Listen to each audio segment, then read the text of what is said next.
আসসালামু আলাইকুম বন্ধুরা, যারা হাঁস খামার শুরু করেছেন কিংবা হাঁস খামার করবেন, আপনারা সবসময় বলেন ভাই আপনি কি ভিটামিন খাওয়ান, কি ওষুধটা খাওয়ান। আচ্ছা আমি বলি, এটা এলাকার জিঙ্ক কেয়ার, ঠিক আছে, এটা খিলাবেন, এটা খিলাবেন। আর এই যে থাইবিন, থাইবিন খিলাবেন। আর এসিল খিলাবেন, এই এসিল, এই সিল্ক ইলেভেন, এটা কন্টিনিউ কিন্তু আমরা খাওয়াতে দেবো, হাঁসে কিন্তু মিস করা যাবো না। আমরা সাপ্তাহিক 5 দিন, সাপ্তাহিক 5 দিন আমরা খিলাবেন, এটা কিন্তু মিস করা হবে না।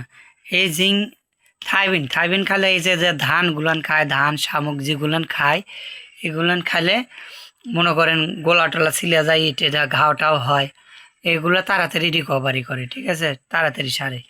আর দ্বিতীয় কথা কি, আর আপনার ঘাড় ব্যাকা B1 B2 এলাকার কাজ করে, ঘাড় ব্যাকার এটা কিন্তু খুব মারাত্মক কাজ করে, ঠিক আছে।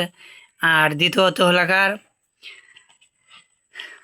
জিঙ্ক কেয়ার, যা জিঙ্ক কেয়ার মানে ভিটামিন, এই ভিটামিনটা কাজ করে মনে করেন হাঁস মোটা তাজা করার জন্য, ডিমের খোসা মোটা করার জন্য। এই সিলটা ক্যালসিয়ামের কাজ করে। আপনার কিন্তু সব কিছুই খাওয়াতে হবে, মানে ভিটামিন, ক্যালসিয়াম, থাইবিন, মানে এটা সবটাই ভিটামিন, এটা ধরবে গেলে সবটা ভিটামিন আর ক্যালসিয়াম। যারা আপনারা হাঁস পালন করেন তারা তো বোঝেন, আর যারা হাঁস পালন না করেন তাহলে কিন্তু আপনারা ছোটো ছোটো প্যাকেট নিয়ে আপনাদের খাওয়াতে পারেন, ঠিক আছে। আপনারা ছোটো ছোটো প্যাকেট ইউজ করবেন।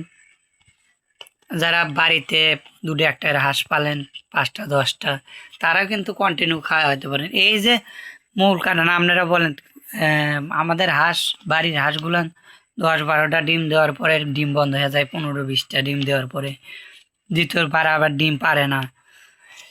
তাদের জন্য বলতেছি, তারা এগুলান ছোট ছোট যেগুলান প্যাকেট আছে, ওই ছোট ছোট প্যাকেটগুলান নেবেন, সংগ্রহ করে নিলে আপনারা সাপ্তাহিক 5 দিন কম কম করে যে পরিমাণ মাপে খাওয়াবেন, 1 চিমটি করে ওলাকার খাবার দিবেন।